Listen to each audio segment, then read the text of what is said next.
Varicose veins కి సరైన చికిత్స కోసం సంప్రదించండి ఎవిస్ హాస్పిటల్.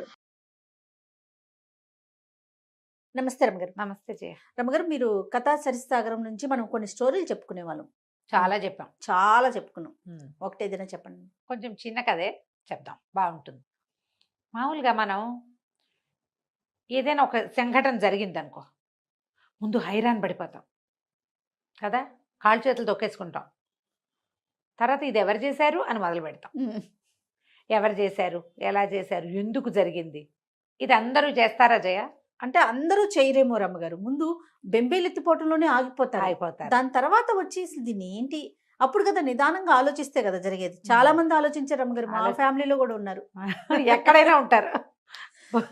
భూప్రపంచం మీద సగం మంది ఆలోచించని వాళ్ళే ఉంటారు. అసలు మనం దాని నుంచి ఎలా బయటపడాలని లేదండి.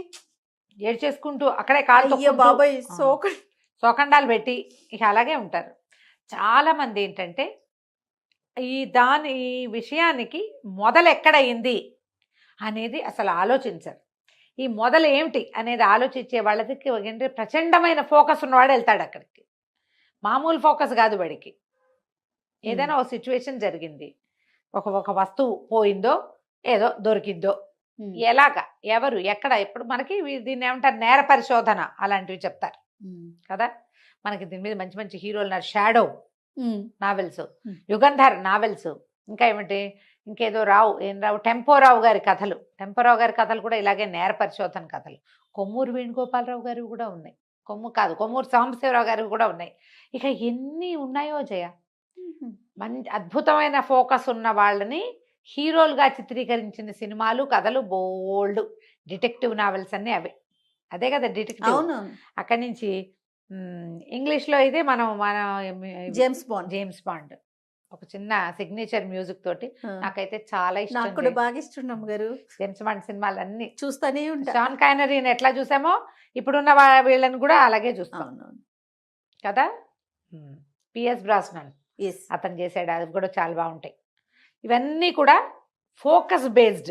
ఏదైనా ఒక్క విషయం, నేరం కాదు, విషయం జరిగిందంటే బేసిక్ థింగ్ ఏంటి, ఎక్కడి నుంచి ఇది మొదలైంది అనేది ఆలోచనలకి పదును పెట్టాలి మనుషులు అన్నవాళ్ళు ఎప్పుడు కూడా. ఈ ఆలోచనకి పదును పెట్టిన ఒక కథ చెప్తాం. తప్పకుండా అండి. మనం డిటెక్టివ్ వైపు అంతా తిప్పి చివరికి రాజుగారి దగ్గర తీసుకొచ్చాం. అవునా? కౌశాంబి నగరానికి ప్రసేనజిత్తుడు అని ఒక రాజుగారు ఉండేవారట. ఆయన రాజ్యం చేసే కాలంలో ఆయన చాలా తెలివైనవాడు. ఒక బ్రాహ్మణ ఆయన, ఒక ఆయన వేరే ఏదో చిన్న ఊరు నుంచి కౌశాంబికి మారాడు. మారితే ఈ కౌశాంబిలో ఇతనికి వైశ్యుల ప్రాపకం దొరికింది, వ్యాపారస్తుల ప్రాపకం దొరికింది. వ్యాపారస్తులు అంటే రోజు షాపులో పూజ చేయాలి, సాయంకాలం దిష్టి తీయించాలి, పర్వదినాలు వచ్చినప్పుడు దానం ధర్మం వాళ్ళు ఏం చేయాలో, శ్రాద్ధ విధో ఇంకోటో తర్పణ విధో ఏది ఉంటే అది చేయించాలి. ఆయన పొద్దున్న నుంచి మొదలుపెట్టి సాయంకాలం దాకా అందరి ఇళ్లలోనూ చేయించుకుంటూ కొంచెం ఘనమైన వ్యాపారస్తుల ఇళ్లలో బాగా ఉన్నాడు. ఈ బ్రాహ్మణుడికి పరమ పిసినారి. ఆయన ఒక పెద్ద అమౌంట్ దాచిపెట్టుకోవాలి భవిష్యత్తు కోసం అని ఉంది. రోజువారీ ఆయన భోజనం నడిచిపోతుంది, కుటుంబం లేదు. ఏం చేశాడు, కొంచెం పెద్ద అయ్యాక 40 ఏళ్ళు వచ్చాక పెళ్లి చేసుకుందాం అనుకున్నాడు. అప్పట్లో 50 ఏళ్ల వాళ్ళకు కూడా 14 ఏళ్ల పిల్ల దొరికేది ఆ కాలం. అవును, అది చాలా సహజంగా జరిగేది. 40 దాటిపోయినాయి ఇతనికి. అయితే ఇతను ఏం చేశాడు, ఆ రూపాయి వరహ కూడగట్టి ఒక 1000 నాణేలు చేశాడు. ఈ 1000 నాణేలు దగ్గర ఉంచుకుంటే కష్టం కదా. అడవిలో ఒక చోట ఒక గుర్తు పెట్టుకుని అక్కడికి పట్టుకెళ్ళి పాతి పెట్టేవాడు. పాతేడు 1000 అయింది. అది రోజు 4 రోజులకి 3 రోజులకి ఓ 10 నాణేలు 8 నాణేలు కూడంగానే తీసిపోయి కూడిన డబ్బును తీసుకెళ్ళి అక్కడ దాచుకునేవాడు. మనం డబ్బాల్లో వేసుకుంటాం కదా, ఆయన అట్లా దాచిపెట్టుకున్నాడు. 1000 వరహాలైంది. ఒకనాడు కూర్చుని లెక్క పెట్టుకున్నాడు. అతనికే లెక్క తెలుసు. భద్రంగా పాతిపెట్టి వచ్చేసాడు.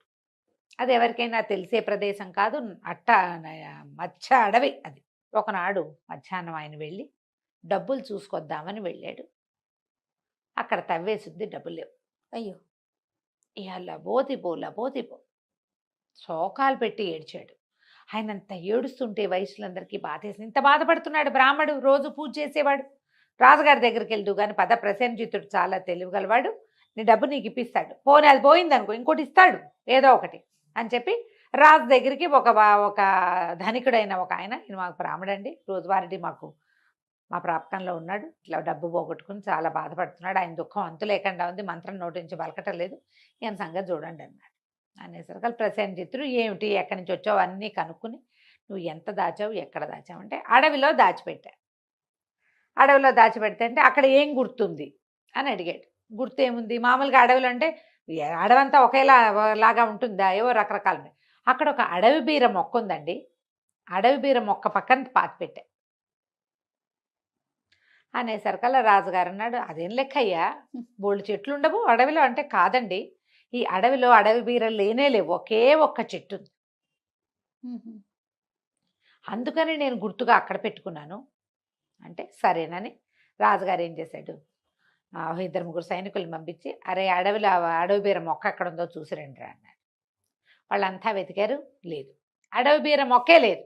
అయ్యో. సరే రాజుగారు కూడా వెళ్ళి చూసొచ్చాడు. ఓకే, మర్నాడు ఏం చేశాడు, ఊళ్ళో ఉన్న వైద్యులందరినీ పిలిపించాడు. ఎంతమందో డాక్టర్లు.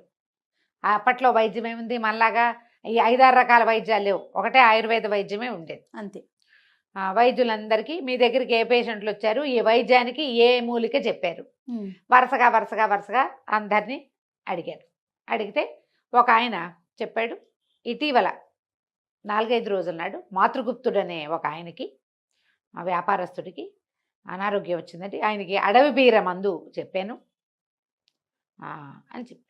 సరే, అడవి బీర మందు ఏం చేసావు, ఎట్లా చేసావు అంటే, ఒక సైనికుడిని ఒక సేవకుడిని పంపించానండి, వాడు అడవిలో వెతికి అడవి బీర మొక్క పట్టుకొచ్చాడు అనగానే మీ సేవకుడిని మా ఇంటికి పంపారు, నా దగ్గరికి పంపండి అన్నాడు రాజుగారు. సరే, ఆయన వెళ్ళిపోయి, వైద్యుడు వెళ్ళిపోయి అడవి బీర మొక్క పీక్కొచ్చినటువంటి సైనికుడిని పంపించారు. సేవకుడు పనిచేసేవాడు. రాజుగారు అన్నాడు, వాడు చెంపకాయ కొట్టి, ఏరా నువ్వు అడవి బీర మొక్క తీసినప్పుడు పక్కన ధనం లభించింది కదా 1000 నాణేలు, అవి బ్రాహ్మడి వానికి తెచ్చప్పచెప్పు అని చెప్పు. సరే, వాడు నాణేలు వికమహం వేసి పట్టుకొచ్చి ఇచ్చేసాడు. వాడు నాణేలు ఇచ్చినందుకు మన బ్రాహ్మణ్ణి ఇవ్వమల్లా రాజుగారే 10 బంగారు నాణేలు బహుమతి చేశాడు, వెళ్ళిపో అని పంపించేశాడు. మంత్రి ఆశ్చర్యపోయాడు, ఎలా తెలిసింది ఇది మీకు?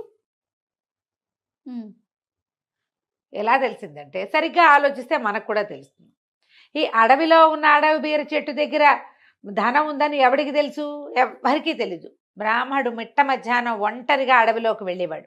చూసిన వాడు ఎవడైనా సరే ఏం చేస్తాడు, ధనం తవ్వుకుపోతే ధనమే తవ్వుకుపోతాడు, అడవి బీర మొక్క కూడా పీక్కుపోడు, పీకి పక్కన పారేసి ఉండేవాడు.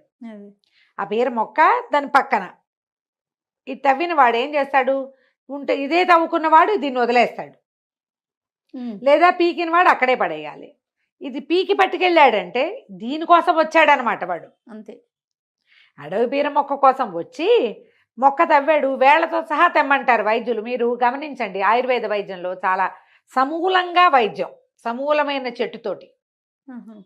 ఇప్పుడు మన కాయపొడి మనం మందులు చేసుకుంటామా డెలివరీ తర్వాత, కాయపొడికి చేసేది పిప్పలి మూలం, అంటే పిప్పలి చెట్టు తాలూకు అడుగు భాగం, మోడి అంటారు దాన్ని. పిప్పలి చెట్టు, పిప్పళ్ళు అంటే తెలుసుగా, పిప్పళ్ళ బస్త అంటాం. ఆ పిప్పలి తాలూకు లోపల భాగం, మట్టిలో పెరిగిన భాగం, అది వేళ్ళు. ఇట్లా కొన్ని సమూలంగా దంచి, సమూలంగా రసం తీసి, సమూలంగా ఎండబెట్టి అని చెప్తారు. ఈ అడవి బీర కూడా సమూలంగా ఎండబెట్టవలసింది, అంటే దాని వేళ్ళు తెక్కకూడదు. ఆ చెట్టు పీకడానికి వీడేం చేశాడు, చుట్టూతా తవ్వాడు. తవ్వంగానే ఆ పక్కన పెట్టిన ధనం మూట దొరికేసింది, పిడతలో పెట్టాడు ఆయన, ఆ దొరికి వాడు పట్టుకుపోయాడు. అంతేనండి అండి. మంత్రి ఆశ్చర్యపడి, ఎంత ఫోకస్ రాజుకి. ఇప్పుడు అడవి బీర చెట్టు ఎవడు పీక్కెళ్ళి ఉంటాడు, వైద్యం కోసం పీక్కెళ్ళాడు, అంతే. అది పట్టుకెళ్ళాలి, వాడు సేవకుడు కాబట్టి మొత్తం చెట్టు పట్టుకెళ్ళి వైద్యానికి ఇచ్చేశాడు, పక్కన దొరికిన డబ్బులు ఉంచుకున్నాడు.